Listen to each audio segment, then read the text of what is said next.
trabalha. E modo de execução, ela abre a caixa com a chave que ela tem, tira o dinheirinho e vai guardando para debaixo do tapete. Beleza? Então temos uma recapitulação aqui desse concurso material formal e continuado, que poderá ser pergunta de prova da OAB ou de concurso. Segunda hipótese, a nota B, que vai até a polícia narrar que indivíduos desconhecidos praticaram latrocínio contra B e fugiram. Vocês lembram daquele caso, daquele promotor de justiça que simulou um assalto contra ele e a própria mulher, e segundo ele, os ladrões teriam matado a mulher dele porque ela teria reagido. E a própria defesa pediu um exame de DNA, porque ela estava grávida. E qual não é a surpresa? Se descobriu que o filho que ela estava esperando não era dele. Não era dele. Ora, aí se ele comunica um fato, depois se descobriu que ele na verdade contratou os bandidos e ele foi condenado por conta disso, tá? Veja-se que nesses casos há um entendimento minoritário de que a comunicação falsa constituiria pós-facto impunível, o que na verdade não ocorre, já que as condutas atingem bens jurídicos diferentes. O que é o antefacto impunível e o que é o pós-facto impunível? Vamos lá fazer essa revisão. O que é o antefacto impunível e o pós-facto impunível? Senhores, o antefacto impunível, né? Antefacto e pós-facto.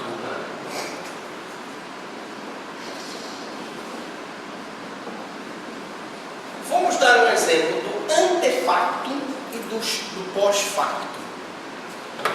Se eu não tiver o registro da arma de fogo, não tiver porte de arma, eu na hora que eu puxo a arma para atirar no pena, eu em tese estaria praticando dois crimes. Eu atiro para matar o pena e pelo fato de eu estar usando uma arma de fogo e não ter o porte, seria o porte ilegal, mas o homicídio.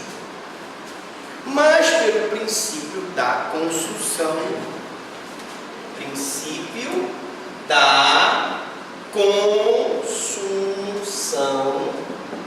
o crime meio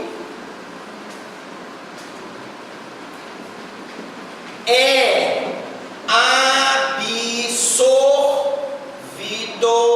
pelo crime fim.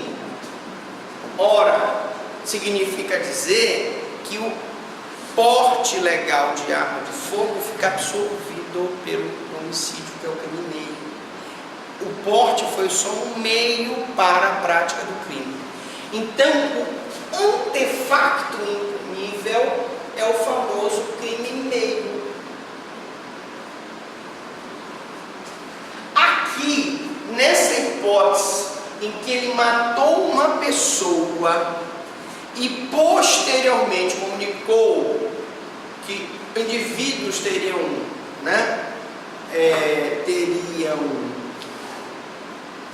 praticado latrocínio contra essa pessoa, a doutrina minoritária diz que seria um pós-facto impunível. E por que não seria um pós-facto? Porque o meio, qual era o objetivo dele? Não era matar a mulher, que supostamente ele sabia que o estava traindo? Era essa a intenção, era matar a mulher. E aí ele usou a comunicação falsa do crime para esconder o primeiro crime. Então por isso seria um pós-facto impunível. Só tem um detalhe, gente. Eu não posso ter pós-facto impunível quando eu tenho bens jurídicos diferentes. Raciocínio. O crime de homicídio, o bem jurídico tutelado pelo direito é a vida. Aqui no crime de comunicação falsa de crime, o bem jurídico tutelado é a administração da justiça. Então, toda vez, professor Franklin, que eu tiver bens jurídicos diferentes, eu não posso ter o pós-facto impunível? Não. Eu só posso ter o pós-facto impunível, só seria impunível a comunicação, se ela tivesse a mesma natureza jurídica do bem anterior. Ok? Bom, muitas vezes a comunicação falsa tem a finalidade de possibilitar a prática de outro crime. Exemplo, comunicar o furto de um carro para receber o valor do seguro e depois vender o carro. Ah, não tem essa pessoa? A pessoa faz um seguro, né? E aí comunica o furto. Na verdade, o carro não foi furtado, ela vendeu. O cara levou para o Paraguai. O cara leva para o Paraguai e nunca mais aparece. Ela vai lá, vendeu, ganhou dinheiro com a venda e ainda vai ganhar o dinheiro do seguro. Mas o problema é, e neste caso, professor Franco, como é que fica? Aí neste caso aqui nós temos duas correntes. Porque o direito não é uma ciência exata. Tem dois posicionamentos diferentes. O primeiro posicionamento é o do Nelson Gria, que diz o seguinte: o Nelson Gria entendia que o agente só responde pelo crime fim, ou seja, fraude para recebimento do seguro, previsto no artigo 7º, parágrafo 2º, inciso 4 do CP. O crime do 340, que é a comunicação falsa, fica absolvido por ser crime meio, pelo princípio da consunção. Essa era a posição do Nelson Gria. Só responderia pelo estelionato, não responderia pela comunicação falsa do crime. Já o Heleno Fragoso e o Magalhães Noronha entendiam que há concurso material, pois as condutas são distintas e atingem bens jurídicos diversos de vítimas diferentes. Eu tenho o estelionato, que é um crime contra o patrimônio, e tenho a comunicação falsa de crime, que é um crime contra a administração da justiça. O que foi que eu disse para vocês? Que quando no pós-facto impunível eu tiver dois crimes de natureza jurídica diferente, não há o pós-facto impunível. Então aqui, se eu tenho o estelionato, que é um crime contra o patrimônio, e tenho a comunicação falsa, que é um crime contra a administração da justiça, não há por que eu falar em pós-facto impunível. Portanto, pela nossa teoria, pelo nosso entendimento, a posição correta seria do Heleno Fragoso e do Magalhães Noronha. Deu para entender, Pena? Tranquilo? Matou essa pergunta da concurso público, amigo. Isso aqui é uma revisão para quem quiser fazer prova da OAB e se dar muito bem. Autoacusação falsa. Bom, alguém vai me perguntar assim: por que alguém se autoacusaria falsamente? Meus amigos, tem várias situações. O pai, às vezes, se autoacusa falsamente para livrar o filho da masmorra. O bandido que já está condenado a vários crimes lá na cadeia, vai cumprir 600 anos lá, mais um homicídio, menos um, para ele tanto faz, ele acaba assumindo uma morte dentro do presídio, que foi praticada por um chefe do tráfico, para que o chefe do tráfico dê algum tipo de proteção para a família dele dentro da cadeia. Então nós temos sim, acontece muito, a autoacusação falsa. Acusar-se perante a autoridade de crime inexistente ou crime praticado por outrem. Acusar-se perante a autoridade, ou ele se acusa por crime inexistente, ou ele se acusa por crime que foi praticado por outro. Tá? Pena, detenção de 3 meses a 2 anos ou multa. Pergunta aos senhores: esse crime é um crime de menor potencial ofensivo ou médio potencial ofensivo? Não, pena máxima dele não é superior a 2 anos. Se a pena máxima não é superior a 2 anos, isso é um crime de menor potencial ofensivo. O que significa isso, professor Franklin? Que esse crime aqui não vai ser lavrado flagrante delito ele não vai ser preso, isso aqui vai ser lavrado um TCO, termo circunstanciado de ocorrência, né? Então é um crime de menor potencial ofensivo, tá? Na denunciação caluniosa, o sujeito acusa um terceiro inocente, enquanto que na autoacusação falsa o agente acusa a si próprio de crime que não cometeu, ou de crime que ocorreu, mas foi praticado por terceiro. Então preste atenção, para a gente poder definir. Na denunciação caluniosa, tu acusas uma pessoa de forma mentirosa, tá? Na autoacusação falsa, tu te autoacusa por crime que foi praticado por terceiro ou por crime que não ocorreu. Denunciação caluniosa, eu denuncio uma pessoa falsamente ter praticado um crime que eu sei que ele não praticou. Autoacusação falsa, eu me autoacuso sabendo que foi outra pessoa que praticou o crime ou que aquele crime não ocorreu. Deu para entender? E são crimes parecidos, né, gente? A comunicação falsa do crime é parecida com a denunciação caluniosa, que é parecida com a autoacusação falsa. Vamos lá. Exemplo muito comum desse crime acontece quando um preso já condenado por vários crimes assume a autoria de crime que não cometeu para livrar outras pessoas da cadeia. O cara que já foi condenado está em vários processos na costa, um homicídio a mais, um homicídio a menos, um chefe do tráfico diz, olha, tu assume aí que foi tu, foste tu, e nós vamos dar proteção para tua família aqui fora da cadeia. E ele vai lá e aceita. Aí teria uma situação típica de autoacusação falsa. Autoacusação falsa. Vamos agora ver os componentes, né? Objetividade jurídica, tranquila, né? Nós estamos falando de crimes contra a administração da justiça. O sujeito ativo é qualquer pessoa. A lei não exige nenhuma qualificação especial, não exige que seja funcionário público. Agora, cuidado! Cuidado! Exceto o autor e o partícipe do crime. Esses senhores, se eles se autoacusarem de um crime que eles praticaram mesmo com outra pessoa, não há autoacusação falsa. Ele realmente praticou o crime, porque ele foi coautor, ele praticou juntamente com o autor, ou porque ele foi partícipe, de qualquer modo ele praticou para o crime, concorreu para a prática do crime. Se ele concorreu para a prática do crime, ele é partícipe. Então se ele vai dizer, olha, eu não matei, mas fui eu que fiquei vigiando para ver se a polícia não aparecia. Então ele concorreu. Então ele não está praticando a autoacusação falsa. Ele vai ser responsabilizado pelo homicídio, do qual se está acusando, já que a lei fala em crime praticado por outrem. Ele praticou por outra pessoa em concurso. Beleza. Autoacusação falsa. Diz que praticou sozinho o crime que ele praticou junto com outra pessoa. Não há crime de autoacusação falsa. Tá? Se ele praticou com outra pessoa, diz que praticou sozinho, não há crime de autoacusação falsa, porque ele praticou, ele apenas está excluindo.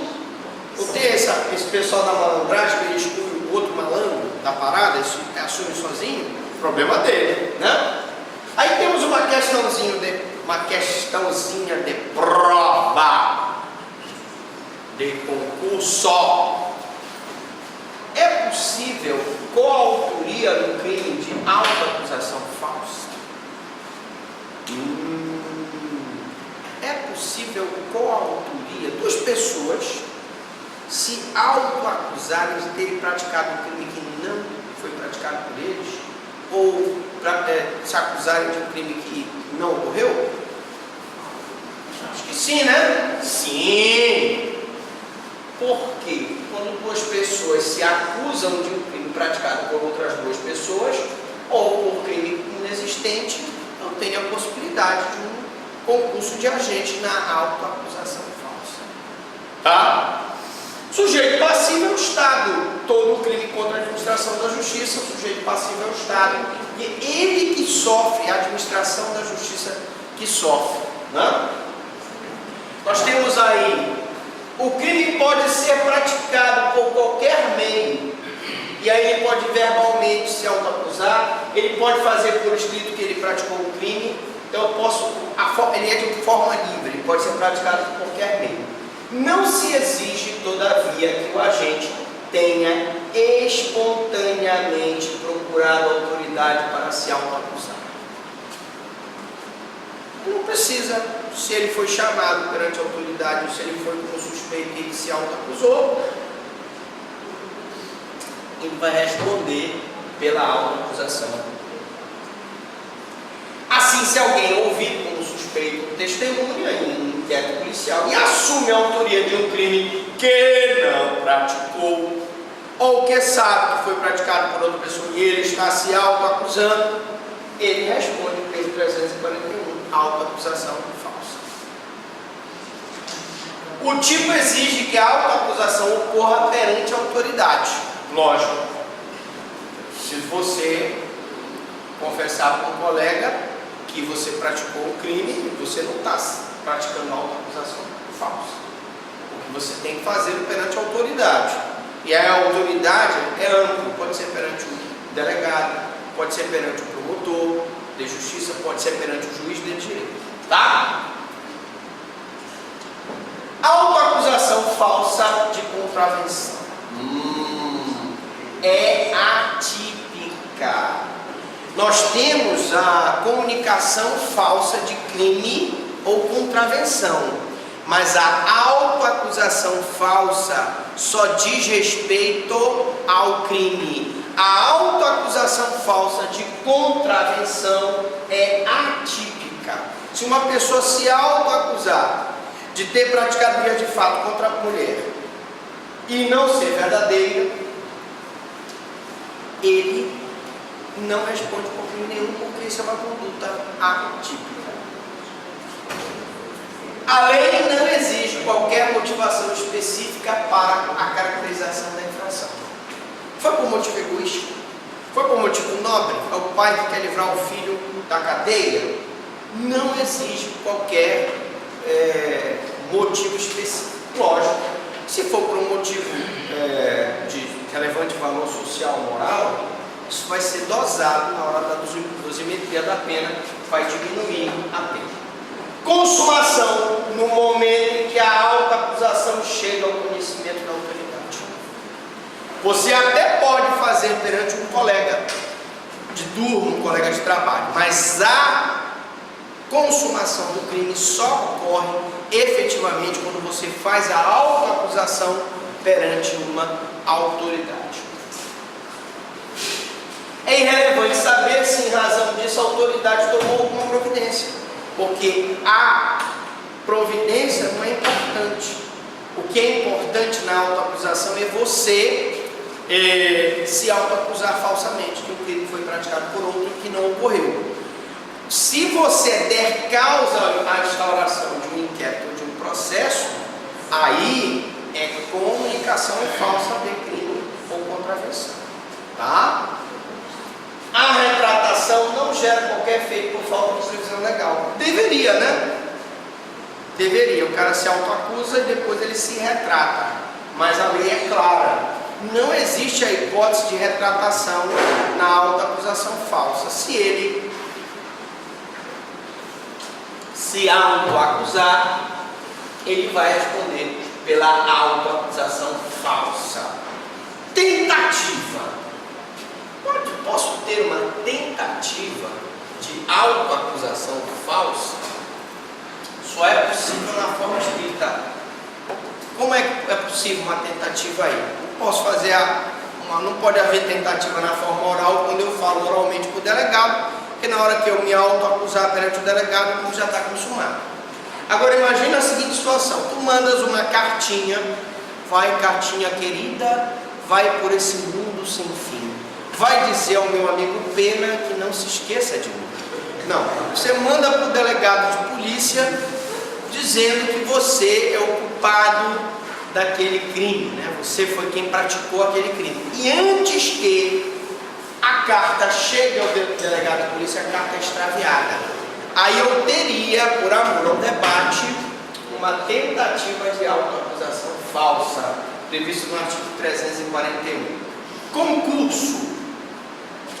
Pode haver concurso entre autoacusação falsa e outro crime?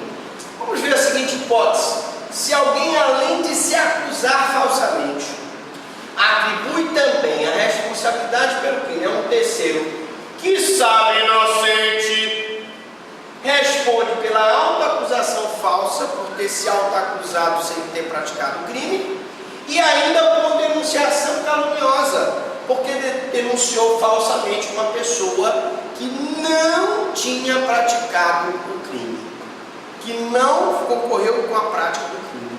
Reparem que é em concurso formal. Por que, professor Frank? Por que pena? Porque aí, ele com uma só ação, ele se autoacusou e acusou uma pessoa que não praticou.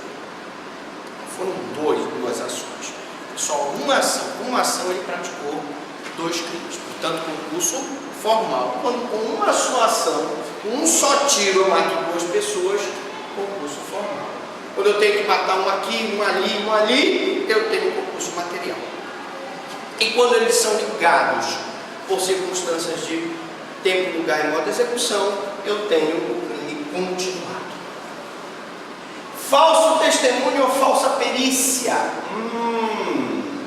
Muita gente provavelmente já ouviu falar nesse crime.